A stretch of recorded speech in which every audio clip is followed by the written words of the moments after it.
There was a time when Jeff and Dick had a secret. They were getting all sorts of speed ski equipment without me knowing. I'd never heard of speed skiing, and there was a race at Kirkwood, and Jeff thought that might be a fun sport because he loved skiing and he loved to go fast. I grew up sharing a bedroom with Jeff, and he was always tucking. Jeff was the little guy, but he was kind of always mischievous. I'm out there setting courses, and you see out of the corner of your eye, it's like, what was that? And there's a group of kids tucking the hill, which of course was a big no-no early in the morning. And it's Jeff leading the kids to straight line the hill. He was the first one to tuck all the way down Boreal, which was not a giant feat. It was known as the bump, but it was really fun. We would do it en masse as a team every day. But he always had such a cheerful, mischievous way about it. It was never like you could really get too angry with him about it. His dreams of skiing fast were fostered and grown in a way that maybe they wouldn't have been if he was lost in a giant ski club or in a giant town. I mean, it still is pretty unlikely, right? It was kind of like, wow, kid from a small hill who wasn't the greatest turner. No. He did have a difficult time getting through those slaloms and giant slaloms and making those turns.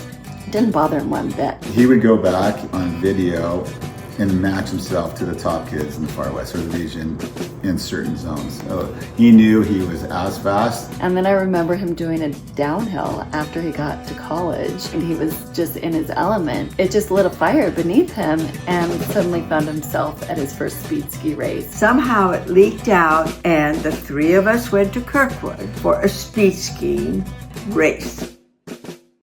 2 years before the Olympics, I met Jeff sitting on the side of the track at VARS. We were instantly great friends, like we'd known each other forever. We ended up going 200K at that race. That was the beginning of what qualified us for the Olympics. When Jeff was selected to be on the Olympic team, there were no funds. No one said, "Here, Jeff, take this money and go." But we had friends that decided, yes, they could help. When we found out that Jeff was going to the Olympics, we thought, aha, we could do a fundraiser. Our family had t-shirts made, and Cecil and Judy and Cynthia and my niece Barbara, they were all selling at the fairgrounds, selling Olympic t-shirts. Yeah. Marianne just called one day and said, "Jeff's going to be in the Olympics. How would you like to go?" It was immediate yes. We had to go. We could not stay home. We could not miss this opportunity. So all of a sudden there we were.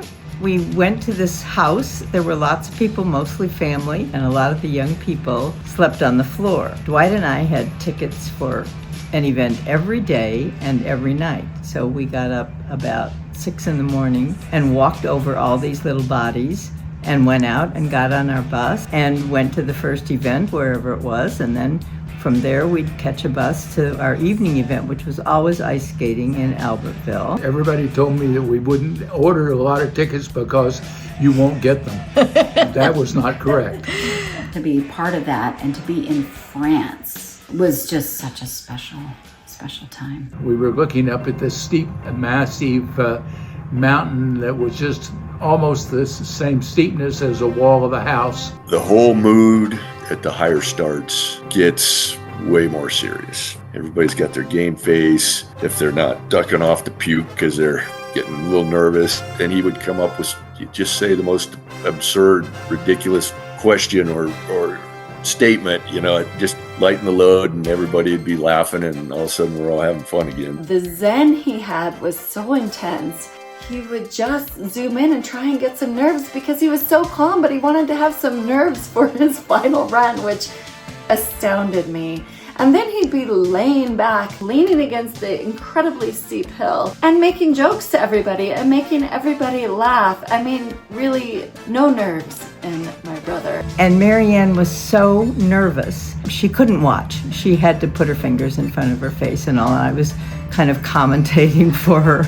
I couldn't watch the very beginning except when the big camera would show his eyes in the helmet.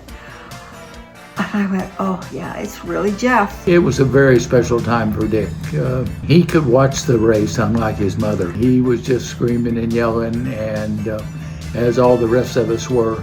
The track's lined with people and everyone's cheering and yelling. It's an absolute struggle to keep your aerodynamic position and keep your skis flat. It's a battle. It's very violent. You're trying to hold your aerodynamic position while the wind's trying to rip you apart. If you fall, it's like burning as you go down. Because our group was together, all the Auburnites were together, and Mary Odom had on her flamingo hat. It helped lighten the mood a little bit. I think it was really funny because after the race, everyone wanted Jeff's autograph. And I thought, why would they want an autograph? I mean, he did get a medal, but I didn't think it was, When he won the bronze, they gave him a bouquet of flowers, which he immediately gave to Marianne, and they were just perfect for her. He raised the bouquet, and he was just so proud and happy.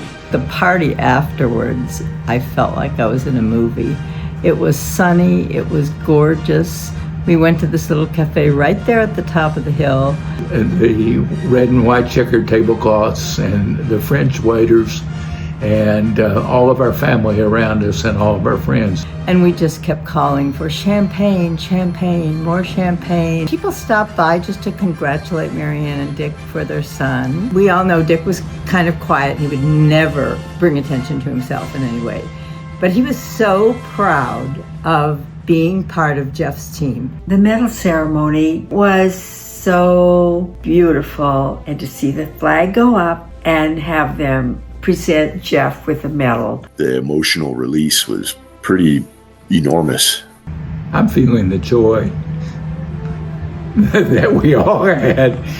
It really was overcoming. When we arrived home, we found out that our friend Cecil, Mary Bretterman, and Cynthia, and Judy Knorr, and Bill, and people that had, stores and businesses in Auburn. Wayne Foote, a lot of you remember him.